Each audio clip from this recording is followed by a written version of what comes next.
Hello children, welcome back to Physics People channel. Today we are going to learn Kepler's laws. Competitive ಎಕ್ಸಾಮಲ್ಲಿ Kepler's laws ಮೇಲೆ ಯಾವ ರೀತಿ questions ಬರ್ತವೆ ಅದನ್ನು ಇವತ್ತು ನಾವು ಸ್ಟಡಿ ಮಾಡೋಣ. ಹಾಗಾದರೆ ಫಸ್ಟ್ ಕ್ವಶನ್ ಸ್ಕ್ರೀನ್ ಮೇಲೆ ಬರ್ತಾ ಇದೆ. ವಿಡಿಯೋ ಪೌಸ್ ಮಾಡಿಬಿಟ್ಟು ಕ್ವಶನನ್ನು ಓದಿದ್ರಾ? ಹಾಗಾದರೆ ಗಮನಿಸಬೇಕು ವಿದ್ಯಾರ್ಥಿಗಳು. Kepler's first law states that all planets revolve around the sun in a elliptical orbit. First law. Second law ಏನು ಹೇಳ್ತದಂದರೆ ವಿದ್ಯಾರ್ಥಿಗಳೇ, ಕೆಪ್ಲರ್ನ ಎರಡನೇ ನಿಯಮ ಏನು ಹೇಳ್ತದಂದರೆ, ಇಲ್ಲಿ ನೋಡಿ, ಈ ಪಾಯಿಂಟ್ ಎಯನ್ನು ಪೆರಿಜಿ ಅಂತ ಕರಿತೀವಿ, ಈ ಪಾಯಿಂಟ್ ಸಿಯನ್ನು ಅಪೋಜಿ ಅಂತ ಕರಿತೀವಿ. ಹೌದಾ? ಇಲ್ಲಿ ನೋಡಿ, ಈ ಸನ್ನಿಂದ ಅಪೋಜಿ ಪಾಯಿಂಟು ತುಂಬ ದೂರ ಇದೆ, ಪೆರಿಜಿ ಪಾಯಿಂಟು ತುಂಬ ಹತ್ತಿರ ಇದೆ. ಸೊ ಕೆಪ್ಲರ್ ಸೆಕೆಂಡ್ ಲಾ ಏನು ಹೇಳ್ತದಂದರೆ, when the planet is at perigee point then that planet is going to revolve with high speed. ಅರ್ಥ ಮಾಡ್ಕೋಬೇಕು. ಅಂದರೆ when planet is very much nearer to sun then the speed of the planet is more. When the planet is very much far away from the sun, then speed of the planet is less. ಹಾಗಾದರೆ ಪ್ಲ್ಯಾನೆಟಿನ speed point C ಯಲ್ಲಿ ಕಡಿಮೆ ಇರ್ತದೆ, point A ಯಲ್ಲಿ ಜಾಸ್ತಿ ಇರ್ತದೆ, ತಿಳ್ಕೊಬೇಕು. ಆಯಿತಾ? ಹಾಗಾದರೆ ನೋಡಿ, ಕ್ವಶನಲ್ಲಿ point A, point B, point C ಅನ್ನು ಕೊಟ್ಟಿದ್ದಾರೆ. ಹೌದಾ?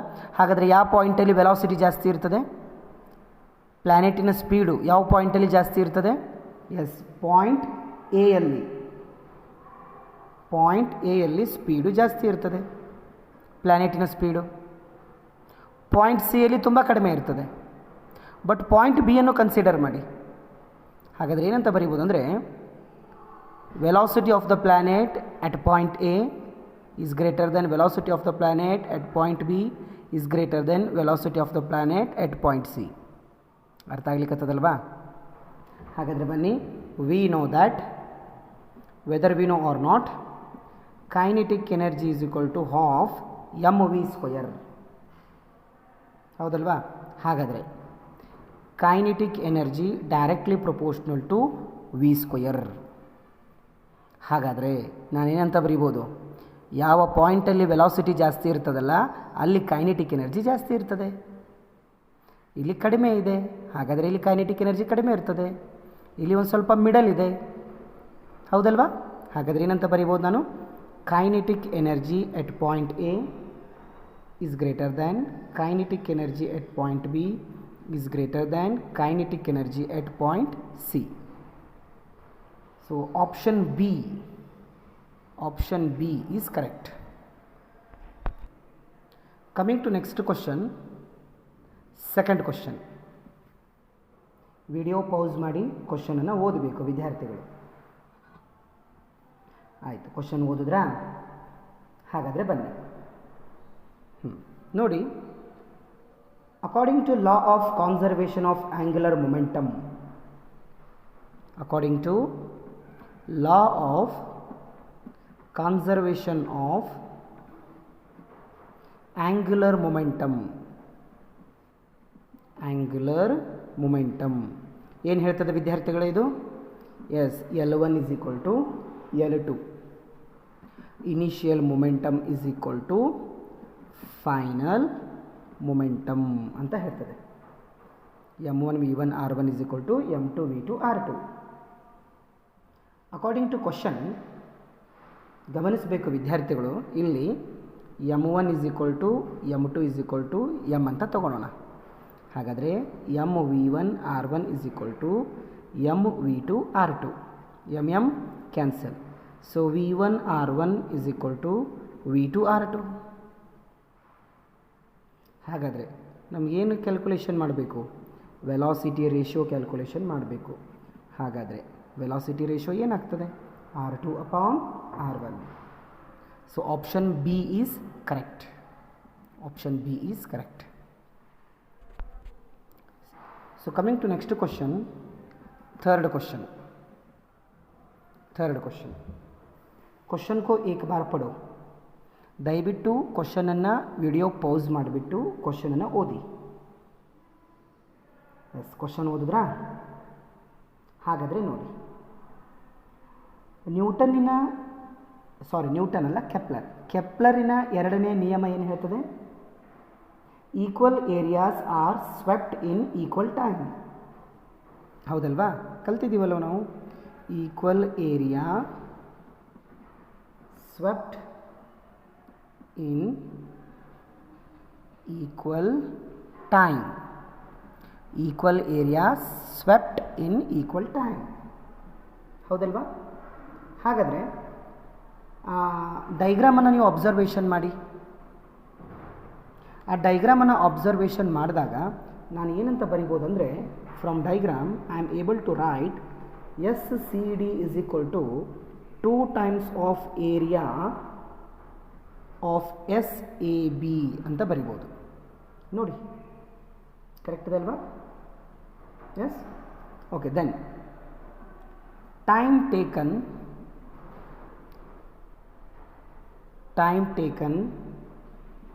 to go from C to D. Time taken to go from C to D. C ಇಂದ D ಗೆ ಹೋಗಬೇಕು. From C to D. ಹಾಗಾದರೆ ನಾನು ಏನಂತ ಬರೀಬೋದು ಹೇಳಿ ವಿದ್ಯಾರ್ಥಿಗಳೇ? ಇದನ್ನು ನೋಡಿಬಿಟ್ಟು ಹೇಳಿ ಏನಾಗ್ತದೆ. I am able to write T1 is equal to 2 into T2. ಹೌದಾ? where T2 is the time taken to go from what? A to B. So which one is the correct option? Yes, option B is correct. So coming to next question, fourth question. Video pause ಮಾಡಿಬಿಟ್ಟು ಕ್ವಶನನ್ನು ಓದಿ. Kepler third law ಮೇಲೆ ಇರ್ತಕ್ಕಂಥ ಕ್ವಶನ್. Okay, according to question ನಾನೇನಂತ ಬರಿಬೋದು ಅಂದರೆ, time period of the planet A is equal to 8 times of time period of the planet B ಅಂತ ಸುಲಭವಾಗಿ ಬರಿಬೋದು. ಅದೇ ರೀತಿ ಕೆಪ್ಲರ್ನ ಥರ್ಡ್ ಲಾ ಏನು ಹೇಳ್ತದೆ? Square of the time period is directly proportional to cube of the semi major axis ಅಂತ ಹೇಳ್ತದೆ. ಹೌದಲ್ವಾ? ಹಾಗಾದರೆ ನಾನೇನಂತ ಬರಿಬೋದು ಮಕ್ಕಳೇ? T square A directly proportional to R cube A, T square B directly proportional to R cube B ಬರಿಬೋದಲ್ವಾ? ಹಾಗಾದರೆ ಇದನ್ನೇನಂತ ನಾನು ತಗೋತೇನೆ, ರೇಷಿಯೋ ಫೈಂಡ್ ಔಟ್ ಮಾಡಬೇಕು. T A upon T B ಮಾಡೋಣ, ಅಂದರೆ R A upon R B ಆಗ್ತದೆ. So this is square, this is cube. ठीक है भाई. ಓಕೆ, ದೆನ್ ನೆಕ್ಸ್ಟ್ ಸ್ಟೆಪ್ ನೋಡಬೇಕು ವಿದ್ಯಾರ್ಥಿಗಳು. ಇದನ್ನು ನಾನು ಏನಂತ ಬರಿಬೋದು ನೋಡಿ, ಟೈಮ್ ಪೀರಿಯಡನ್ನು ಏನಂತ ಬರಿಬೋದು ನಾನು? ಇನ್ಸ್ಟೆಡ್ ಆಫ್ ಟಿ ಎ ನಾನು 8 into t b upon T b square ಅಂತ ಬರಿತೇನೆ. ಸೊ ಈ ಕಡೆ ಏನಾಗ್ತದೆ? R A upon R b cube, r A upon R b cube. Correct ಇದೆ ಅಲ್ವಾ? ಹಾಗಾದರೆ ಸಾಲ್ವ್ ಮಾಡಿ ಎಷ್ಟು ಸಿಗ್ತದೆ ನೋಡಿ answer. T b cancel, 64 r A upon R b cube ಅಂದರೆ 64 ಕ್ಯೂಬ್ ಮಾಡಿದರೆ ನಮಗೇನು ಸಿಗ್ತದೆ ಮಕ್ಕಳೇ? 4 r A upon R b. ಹೌದಲ್ವಾ? ಹಾಗಾದರೆ r a is equal to ಏನಾಗ್ತದೆ ಹೇಳಿ, r a is equal to 4 times of r b. ಹೌದಲ್ವಾ? ಸೊ ಇಲ್ಲಿ ಬರೀತೆ ನೋಡಿ, ಇದನ್ನೇ ಇಲ್ಲಿ ಬರೀತೆ ನೋಡಿ, ಏನಂತ ಬರಿಬೋದು, r a is equal to 4 times of r b. Cross multiplication ಮಾಡಿ ಅಷ್ಟು ಬರ್ತದೆ. ಹಾಗಾದರೆ ಯಾವ ಆಪ್ಷನ್ ಕರೆಕ್ಟ್ ಆಗ್ತದೆ? Yes, option A is correct, 4 times. Coming to next question, 5th question. Video pause ಮಾಡಿಬಿಟ್ಟು ಕ್ವಶನನ್ನು ಓದಬೇಕು ವಿದ್ಯಾರ್ಥಿಗಳು. ಹಾಗಾದರೆ ಕ್ವಶನನ್ನು ಓದಿ ಏನಂತ ಬರಿಬೋದು, R1 is equal to 10 raised to 13 meter, R2 is equal to 10 raised to 12 meter ಅಂತ ಬರಿಬೋದು. ಹೌದಾ? ನಮ್ಗೆ ಗೊತ್ತಿದೆ, according to Kepler's third law, T square directly proportional to cube of the semi major axis. So T directly proportional to 3/2 ಅಂತ ಬರಿಬೋದು. Similarly T1 R1 raised to 3/2, T2 R2 raised to 3/2 ಅಂತ ಬರಿಬೋದು. So ratio find out ಮಾಡೋಣ. R1 T1 upon T2 is equal to R1 upon R2 raised to 3/2. ವ್ಯಾಲ್ಯೂಸನ್ನು substitute ಮಾಡಿ ನಮಗೆ answer ಸಿಕ್ಬಿಡ್ತದೆ. T1 upon T2 is equal to 10 raised to 13 divided by 10 raised to 12 raised to 3/2. Correct ಇದೆ? ಅಂದರೆ ಇದೇನಾಗ್ತದೆ ಹೇಳಿ? S, 10 ಆಗ್ತದಲ್ಲ, 10 raised to 3/2. Correct ಇದೆ? ಹಾಗಾದರೆ ಇದನ್ನೇನಂತ ಬರಿಬೋದು ನಾನು? T1 upon T2 is equal to 10 cube raised to 1/2 ಬರಿಬೋದಲ್ವಾ? Yes, 1000 raised to 1/2. ಹೌದಾ? ಸೊ ಇದನ್ನೇನಂತ ಬರಿಬೋದು ನಾನು? ಇದು ಹೇಗಂದರೆ ಸ್ಕ್ವೇರ್ ರೂಟ್ ಆಫ್ 100 into 10.